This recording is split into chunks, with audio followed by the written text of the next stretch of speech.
Okay, we are live. I'm just gonna get the overlay up. Where you at? I believe it's this one. Here we are. Alright, we are live. Right. Now, we know what happened. And now it's gonna be about how we fix it. Welcome to the live chat session where I'm basically going live for about half an hour to 40 minutes, I would say, and basically breaking down my thoughts on it all. I mean, I didn't watch the game, but I did see the highlights, and I have gotten a general understanding of what happened in this game based off what people on Twitter have said. Obviously, some of those are pretty over exaggerated, but regardless, you know, we lost the game. And I feel like a bit of frustration is warranted. Let's get into it. I'm going to say my piece, and then you will have your opportunity as well to say your piece. First and foremost, we can have a look at the box score. I mean, I don't have the box score up for you guys, but I would assume you've seen it. Key contributors for us are probably Mikel with 30. Apparently he was excellent. And his shot creation, I mean, I saw in the highlight package, very, very good. A lot of change up and keeping things unpredictable. There was some crazy bits of scoring there. I mean, it's not really a secret to us anymore.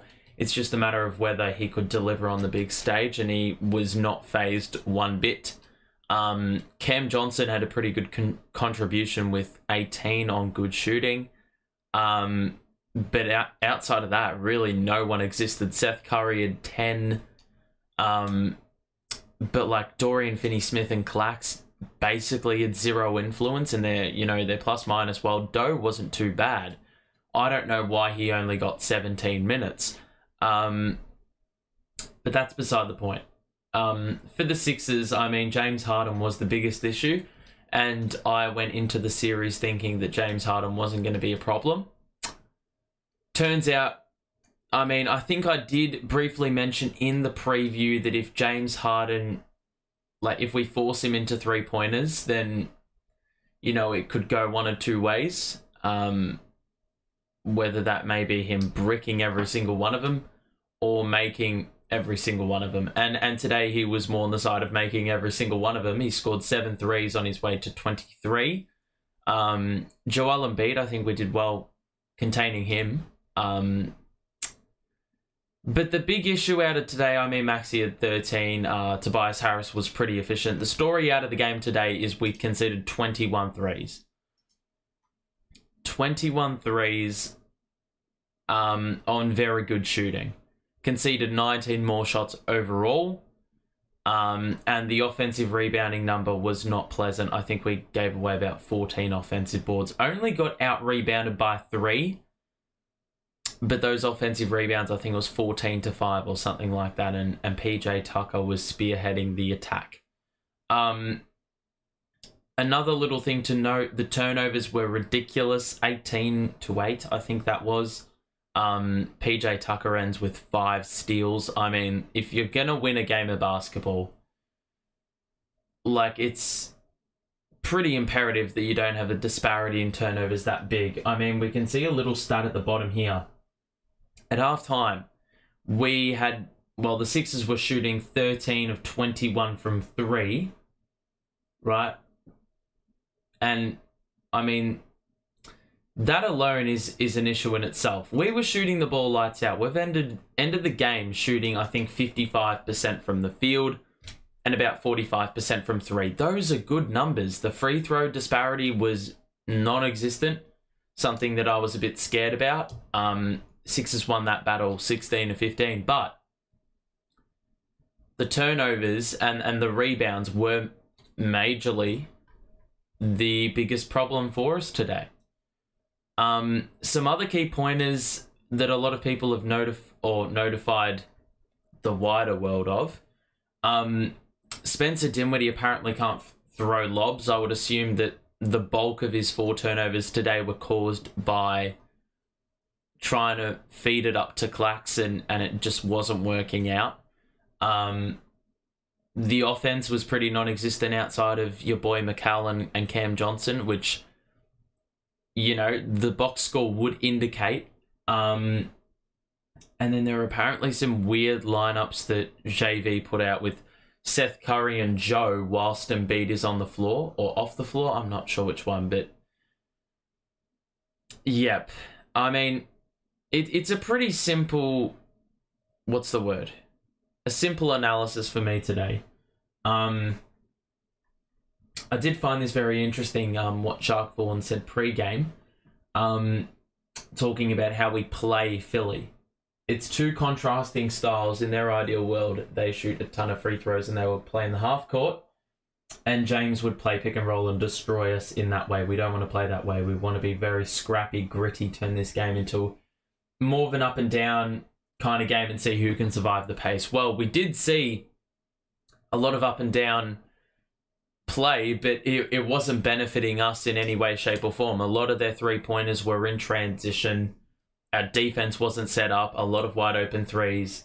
That's just not playoff intensity. Full stop. You don't do yourself any favors with the turnovers. I do like the fact that we got the ball out of Joel Embiid's hands. Apparently that was just it was a very common trait to double team him as soon as he got the ball. So we got that right. But it's about ensuring that doesn't compromise the rest of your defensive structure, because the minute we doubled, it seemed like we couldn't make up the ground, you know, to close out other shooters, which is frustrating. I hate to say, but why in the hell are you double teaming Embiid and Harden on the same floor? Yeah, I mean, it's such a big, dilemma you face when you've got Embiid and Harden and those guys are hitting their, you know, everyone's hitting 3-pointers. I mean, that was always going to be the problem going in if you double Embiid. If you don't double Embiid, then yeah, sure, you probably protect the 3-point line, but do you protect the interior where Joel Embiid is so dominant? That's just a big, that's one of the things that we're going to have to work through, and we talked about in the preview to this series, making adjustments. And look, Joel Embiid, I mean, we defended him well. He only put up 15 shots. It's just going to be, how do we continue to force the ball out of his hands, but also are able to close out 3-point shooters more effectively? Do we have to play a bit more zone, if that makes sense, and cover more ground that way, cover more assignments that way? It's going to be an interesting one to, I guess, watch pan out. Do I have any other things I wanted to mention? There was also talk about JV emptying the bench down 16 with 5 minutes left and a day off tomorrow. I don't really feed too much into that because I think that the game was probably... I don't know if it's... In a playoff game, you probably don't do that. You got to wait a couple more minutes because you can potentially go on an 8 or 9-0 run. Things can just turn your way in 2 minutes. And you've left those 2 minutes on the table because you've brought your bench in.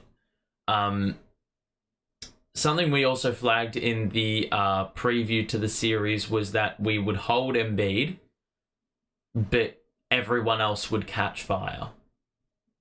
You know, the fear of that happening and letting role players get going. And Tobias Harris today scored 21. Everyone basically got on the score sheet from the 3-point line, yeah. And we held Embiid to 10 points at the half. They still scored 67 points. Which is just, yeah, a bit painfully annoying, huh? whole lot of Dinwiddie in the second half, not a whole lot of McCall in the second half, poor execution. That's another problem. Spencer needs the balance. He's got to get that shit right. McCall clearly was the hot hand in the first half. I don't think, even though I didn't watch the game, I don't need to be a genius to work that one out. Like, McCall was making shots like crazy in the first half. Even the second half when he actually got a shot. But Spencer's just got to, even though we only took 12 shots, McCall can't be only taking 18 with the efficiency he was scoring him at. You know, he scored 30 on 18 shots. Sort of crazy. And a very effortless 30 as well. But, right. Okay, let's have a look at the chat just quickly. Not looking good, but keep up the content, thank you. Sharkborn quoted, we got to shoot about 23s per game. I wouldn't say 20. I reckon he probably meant 40. Because he's usually that kind of guy that preaches shooting 40. He wants like 20 a half. I like how we limited Embiid touches. He only had 7 attempts in the first half. Yeah, well, that's what's going to happen when you force the ball out of his hands. I mean, if you don't give him room to operate or, you know, just approach the paint with ease, which he would probably do if it was one-on-one, then, yeah, I mean, we've got to keep doing that. But, yeah, as I said, it's about trying to find the middle ground and check to see what's the right way to go about things. I think there may need to be a lineup change. I just want to see Sumner at 4 minutes. For a player like James Harden, I feel like you've got to put someone like Sumner on him just to be an absolute pest. I just want to, like, I'm just gonna double check. Like, there was some possessions where, like, for Harden, like, Dorian Finney-Smith was guarding on that one. Dinwiddie was guarding on some possessions. I don't know why or who McCall was guarding, but McCall's not going to be... Oh, well, McCall's probably the answer. The most clear-cut answer. Like, Bridges in one of the half-court sets was picking up Maxey, which makes sense. Royce had him. Really weird. I mean, wait, so the start of the last quarter where they went on this stupid run, we had on the floor Royce, Joe, Seth Curry, Dinwiddie, and Clax. That can't run. That cannot run at all. First game not ideal, but still a long way to go. Indeed, a long way to go. Changes need to be made, though.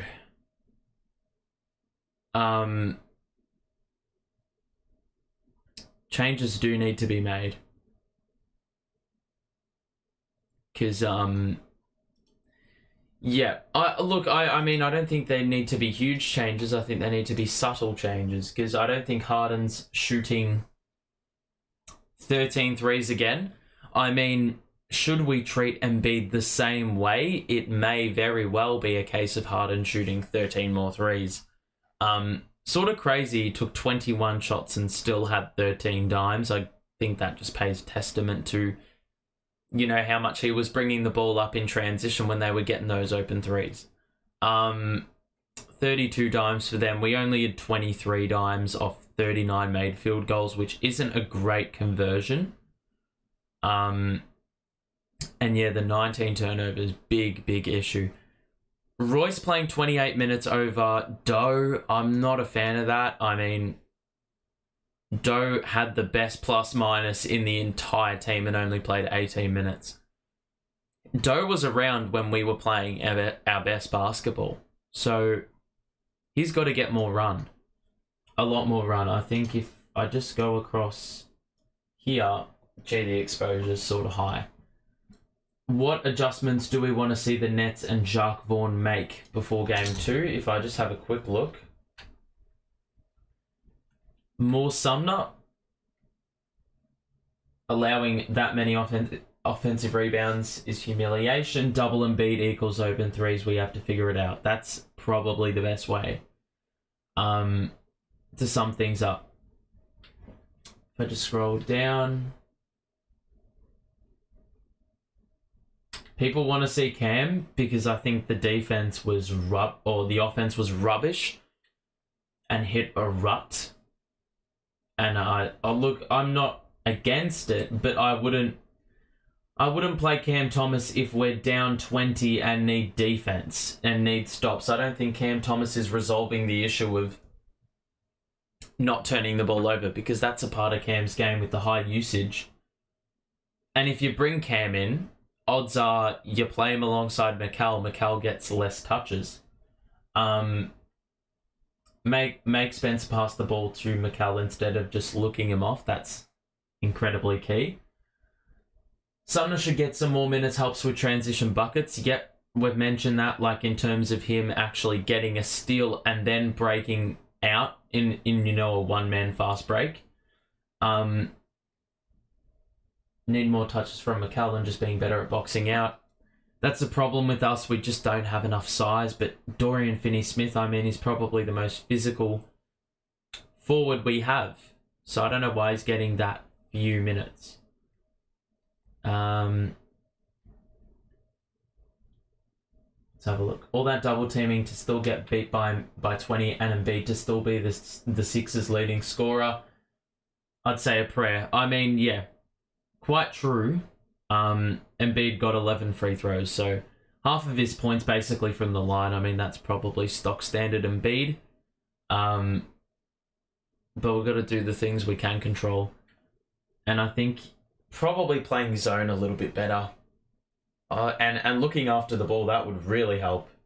Some people are just bagging JV out. Sure, yanking the starters after, with 5 minutes to play could be considered questionable, but at the same time, that's really nitpicky for a game where we were already down 16.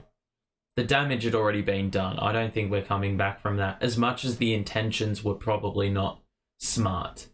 A lot of people calling for Cam Thomas. Best adjustment he could possibly make would be to resign. Yeah, Spence played the most minutes. And look, if he's turning the ball over the way he was, I would imagine it was infuriating as hell to watch. You've got to, hold these guys accountable. If we are relying on our three-point offense, then surely we need to focus our defense on guarding Harden and Maxey threes over Embiid in the paint. Embiid in the paint is destruction. I'm not willing to find out what happens if we decide to play, just a more typical defensive scheme. I don't want to even know about it. Because I think we could be severely found out. And that goes without saying. James Harden was scoring a lot of three-pointers from just ISO.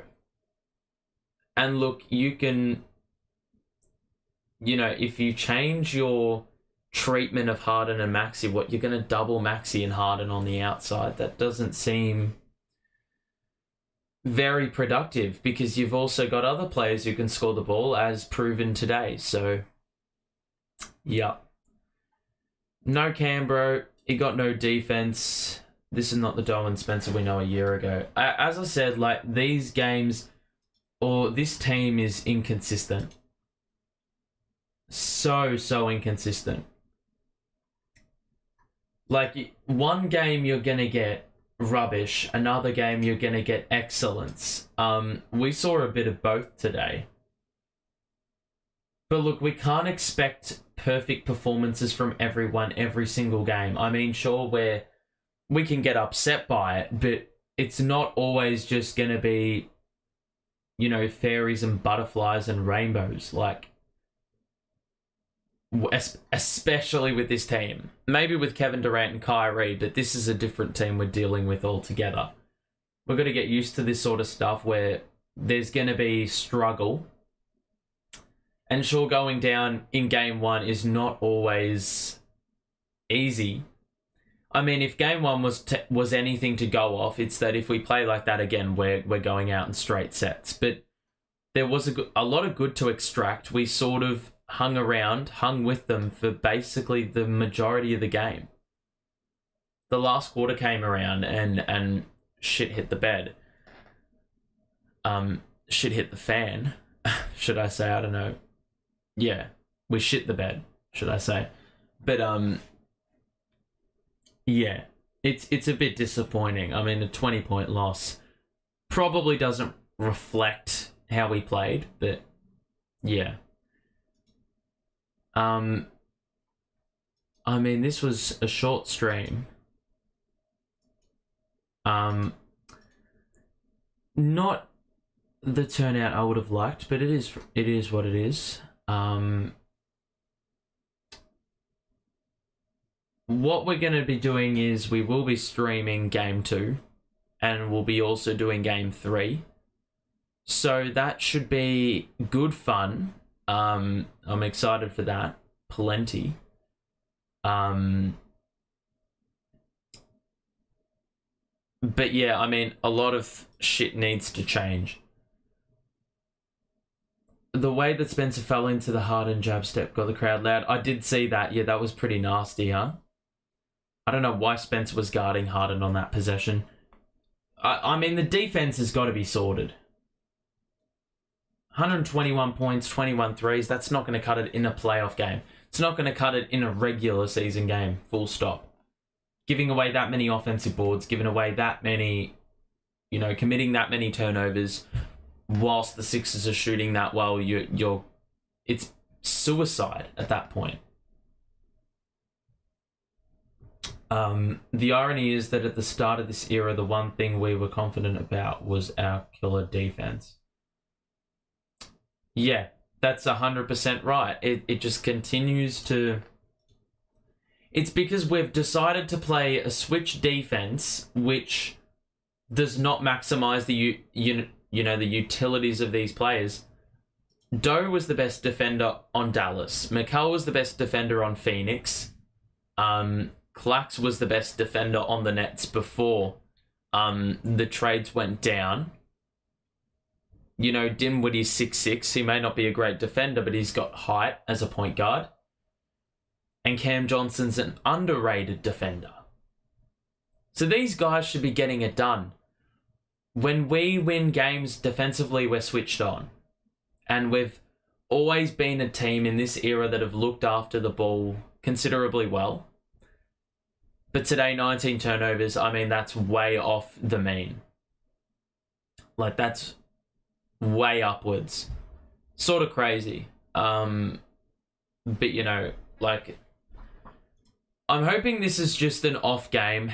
And, look, yeah, as I said, we stayed with them in the first half. It was just the way in which, like, 13 of 21 for the Sixers in the first half. You know, the turnover game, the offensive rebounds. That stuff is fixable. That comes with a bit more alertness, a bit more awareness, just a bit more energy, and a concerted team effort. We talked about staying together and being a team throughout all of this. That mentality, that mantra needs to continue right throughout if we're to have any chance, or even to put up a fight. Look, I ask that game right there is going to be the biggest loss that we receive in the playoffs. I don't want to see any more blowouts, any more obliteration. To be fair, it all happened in 1 and a bit quarters, but I don't want to see that. I don't. So we'll see how we go. If there's any final thoughts, let us know. DFS looks lost out there. I mean, I couldn't I can't really comment on that one because I don't know about Doe. Like, I didn't watch the game, so I can't see what he was doing off the ball, on the ball. He's in a weird spot because he's not getting many looks, and he's also sort of guarding Embiid, sort of not. He's right in amongst it, but he's not. Yeah. It's not like his role is as defined as, say, Clax's role. How many of these guys have played in playoffs before? Well, Mikal and Cam Johnson have played big-time playoff minutes. Clax has played before. Doe and Spencer have played before. So the starting five, this is not uncharted territory. As for the rest of the roster, we know Joe Harris has played. Royce O'Neal's played big minutes for Utah. Even he, like, he's a good defender, and we decide to switch everything. Who else is there? Seth Curry's got playoff experience. Joe, as we said. Sumner, I'd say probably not. This is a series we needed Ben for, man. That's a series we needed Ben for. Utah, I reckon, has played, but not with nearly enough exposure. Dayron, this is probably his first series. And that's it. That's really the roster, to be quite honest. And Cam really hasn't played too much. So, like, we're not shy of playoff experience. The defense is horrible. Like, that literally had Seth and Joe on the floor. Yeah. I know, that lineup's not going to cut it. It's just not. If the regular season was any indication, it's not going to work. Like, defensively, they're traffic cones, and if they can't score the ball, which is, you know, invariably tougher in the playoffs, then, like, you can't have them both on the floor. You've got to run with the play that looks more likely to actually score the ball.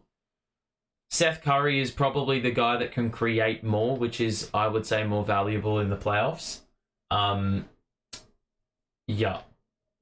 And if, you know, the Sixers cover any plays for Joe, well, then Joe's influence is basically well and truly off. The game was so incredibly painful to watch. Every offensive rebound and open three killed me. Well, that's usually what it does, especially if it's an offensive rebound leading to a three. It's always, yeah, the bane of my existence watching that. But, like, these are things that we can all fix.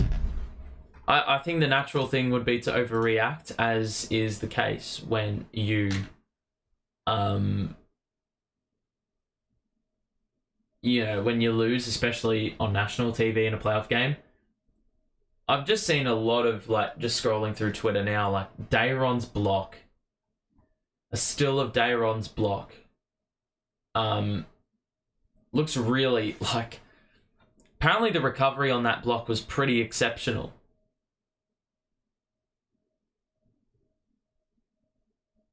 I've also just seen Joel Embiid isn't really seeing that many baseline cutters right now. If that changes, Brooklyn's doubles may be in trouble. So yeah, we double him. The help comes, but the rotation across is pretty shithouse.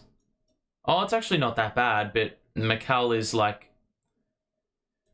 It's like Royce did not get his positioning right. Actually, you know what I can do? I can just actually get the video up.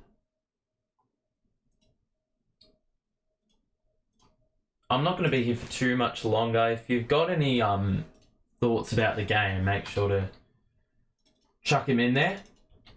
And make sure to share around the fact that I will be live for Game 2. You can see the clip here, which is what I'm talking about right now. So, like, that open space in the middle of the floor, I mean, McDaniel's sort of cut.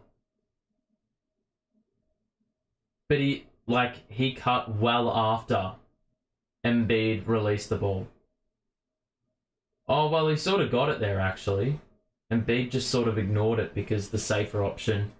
You probably go the safer pass in the playoffs, but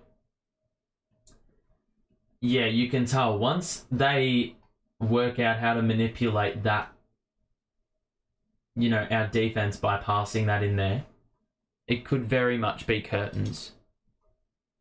But yeah, look, I think I'm gonna be done here. Overall, a 20-point loss is not very exciting at all. We will be here for game 2 to do the actual watch along live. I just did this because why not? Just to do something. Dinwiddie's lobs were off today also, I think. Yep, that's what a lot of people were saying. I don't know how badly off they were. I think some people are saying that they went off the top of the backboard. Which is, yeah, sort of shitty. So, I mean, yeah. We'll see how we go. I mean, players like Spence, he's 30, probably has been in these kind of situations before where he's been a bit down in the dumps. Heck, it's happened like this season numerous times where he just shits the bed, is a complete non-factor, turns the ball over, stunts the offense, makes it stagnant. But a player like him potentially will bounce back. It's really going to tell our story as to, how we respond. Horribly off. They were not good and he tried a lot of them. Some lobs ended back in the Barclays. Yeah. I actually want to see what I'm going to do. I'm just going to go to League Pass and just see which... I think I'm going to really regret my choices when I actually see what happens. Now, yeah, so game 2 and 3 I will be doing. And game 4 I won't. Because for some reason game 4 they decide to put it at... Wow, that's loud. They decide to put it at the perfect time for Australians at 3 a.m. So we may be doing something like this, depending on how how this series turns out. If it's 3-0 and we lose, then I'll obviously do a full game review. I won't bother doing a little live stream like this. But let's have a look at the lobs. Okay, so this one is in the second quarter. Okay, that one, I don't know what he was doing there. So I've just looked at the second quarter one where it looks like he's doing like a sky hook, but he's actually passing to Clax. He didn't even get close. Embiid covered that one pretty well, actually. Yeah, really well. The second one, high screen Clax, roll to the rim. Okay, no. So that one wasn't a lob, but he's just flung it to PJ Tucker. This one started the last. That lob is so damn high. And I would assume that they scored a 3 off that. And then this one... Oh, that one's rubbish as well. And that's to Dayron as well. Yeah, Dinwiddie just... Yeah, and they scored a 3 in transition. So...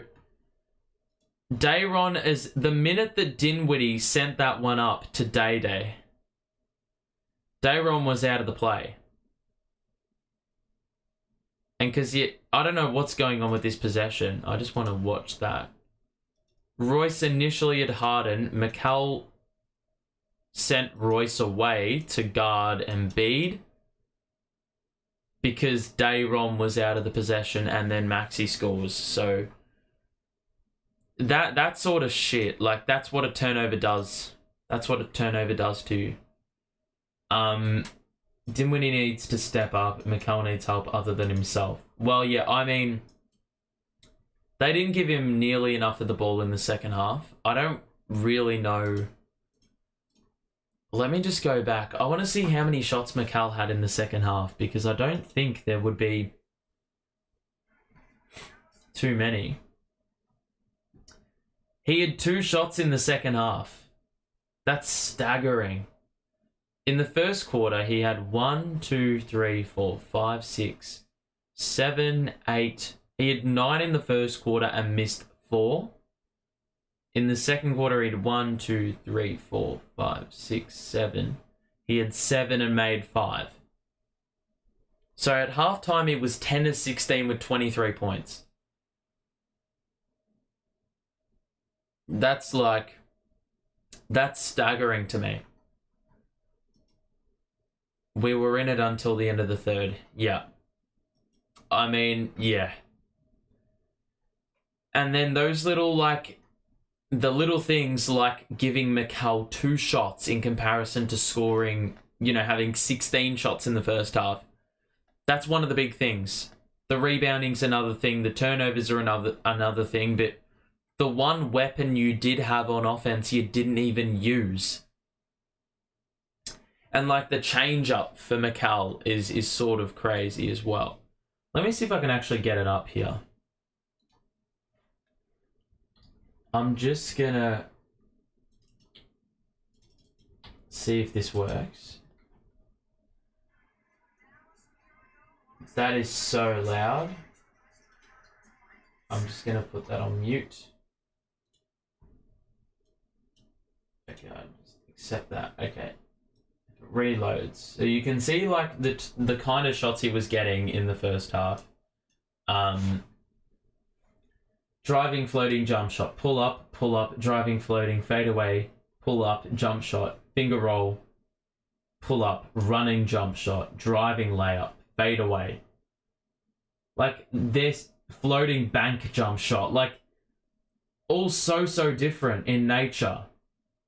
And from different distances as well. 6 feet, 12 feet, 20 feet, 25 feet, 26 feet, 17 feet, 0 feet. I mean, he did it in so many different ways. I don't understand why we didn't run through him, because things were unpredictable when he got the basketball. The Sixers role players made the shots they needed to make. Well, yeah, that's another thing. I mean, it was one thing for them to get given those open shots, but to make them is another thing entirely, which they ended up doing. So credit to them. Any final thoughts? Make sure to chuck them in the chat, and then I'll end this one here. If you want to like the stream, you can. And sub if you want to. But I guarantee every single one of you here are already. But any final thoughts, make sure to put them in.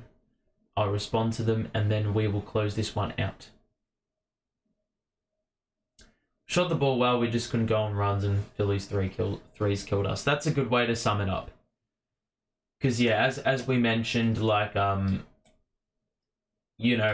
had I think we had a half where we shot the ball 60% from the field and 50% from 3 or something along those lines. 55% from 3. Still couldn't, still down 10.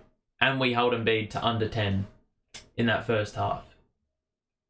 So we just didn't do things the way, you want to. Yeah. But that'll do it. Thank you for the chat messages. We'll be back here for the actual watch along in a couple of days' time. Hopefully that, provides a more fruitful result, if that makes any sense. I don't know if that does make sense. But we'll be here for that, so that, to those of you who did tune in, thank you. We will see you for that. One good thing is we looked focused and ready to play right at the jump today. Finally, no sleepy start. I think that's going to be the thing with this team. As much as we may not be the most gifted or experienced team, it's all going to happen in the effort department. It's all going to happen, in the effort department. Whether we play hard or not, whether we provide the right level of intensity and energy is going to be key. Because, hard work beats talent. I mean, there's a reason that quote is so obvious. It's so cliched and so, what's the word, overused, but it is true. In a series like this, it couldn't be any more fitting for this team. Stop Champ back off the bench for game 2. Yep. I mean, we may need it, especially if the Sixers decide to score 21 threes again.